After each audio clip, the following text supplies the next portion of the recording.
Do you want to form an alliance with me? Absolutely, I do. Good. Excellent. Bud Light to spend heavily on marketing blitz after Dylan Mulvaney disaster. Bud Light is planning a major marketing blitz after its sales got slammed by an ill-fated partnership with transgender influencer Dylan Mulvaney, and the company is promising beer distributors there won't be another screw-up, the Post has learned. At a closed-door meeting this week in Washington, D.C., Anheuser-Busch executives told U.S. beer distributors they will spend heavily on the brand after spending fell off a cliff. Last year, Ben Steinman, editor of Beer Marketers Insights, told the Post. But execs said at the Monday meeting that the fresh marketing push will begin this week. Steinman said, as the beer giant scrambles to reverse the damage from the controversial Mulvaney campaign, which sent sales of Bud Light plunging 17% during the week ended April 15. Anheuser-Busch did promise to spend lots of dough on Bud Light marketing this spring and summer, starting with big push this week for the NFL.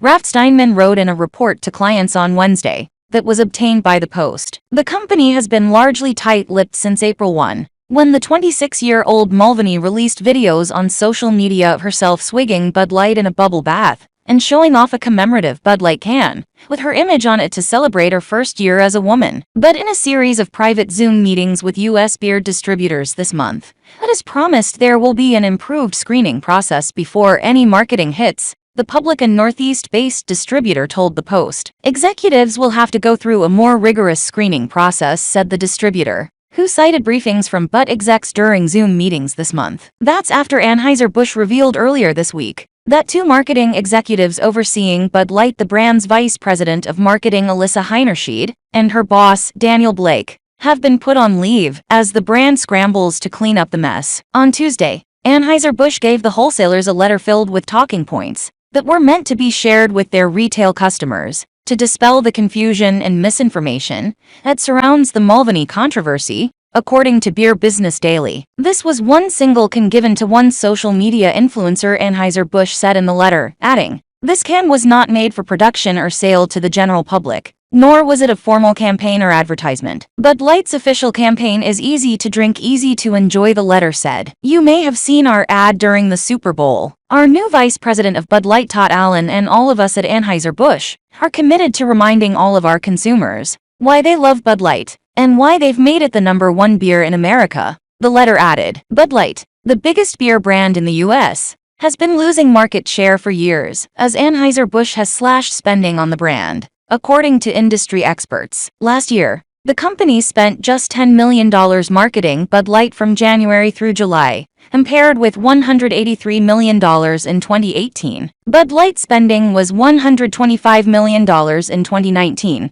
then dropped to $76 million and $57 million in 2020 and 2021, respectively, according to Beer Marketers Insights, which cited data from Kantar. Aside from a pledge to reverse the drops in spending, however, Bud provided scant details on its plans at Monday's meeting in Washington, according to sources. That's despite a backlash that has included barroom squabbles, bomb threats to brewing facilities, and cancellations of events featuring Bud's iconic Clydesdale horses. The meeting wasn't that productive, and the distributors were hoping for more concrete plans on how to stop the backlash against Bud Light, Steinman said. They want to put this behind them. Indeed, many of Anheuser-Busch's 400 distributors left the meeting, frustrated that Anheuser-Busch never apologized for what they've gone through and the lost business they've had to deal with, according to a report by another industry newsletter, Beer Business Daily. Wholesalers have long felt that Anheuser-Busch was too focused on innovation and not enough on their bread and butter brands,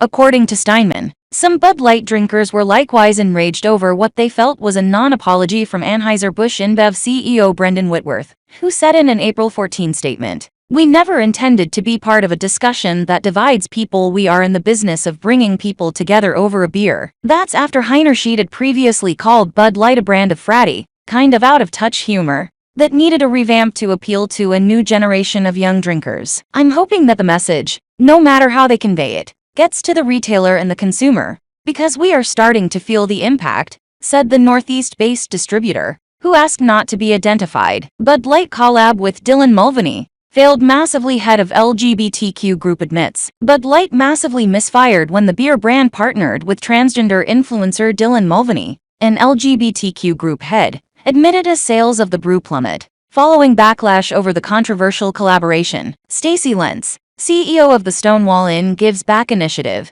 said that Anheuser-Busch badly botched the marketing gimmick with the TikTok star in a failed attempt to appeal to aspiring drinkers. They were going after the younger generation, said Stacy Lentz, CEO of the LGBTQ nonprofit Stonewall Inn Gives Back initiative. But that's a really hard thing to do on a marketing level, to be all things to all people. And it failed massively. Even one former exec said the company lost track of the consumer, as sales of the low-calorie brew were down 17% in the week ending April 15 compared to last year. When you have these large corporations that have a historic brand identity, it just looks inauthentic when they're all of a sudden getting involved in these social campaigns. Anson Frericks, who headed up the brewer's U.S. operations until last year, told the New York Times. Beer Marketers Insight editor Ben Steinman said the beer company stepped into a polarized America. They're in the center of the culture wars in a way that no company could possibly want to be, Steinman said. Mulvaney posted a video of herself holding a can of Bud Light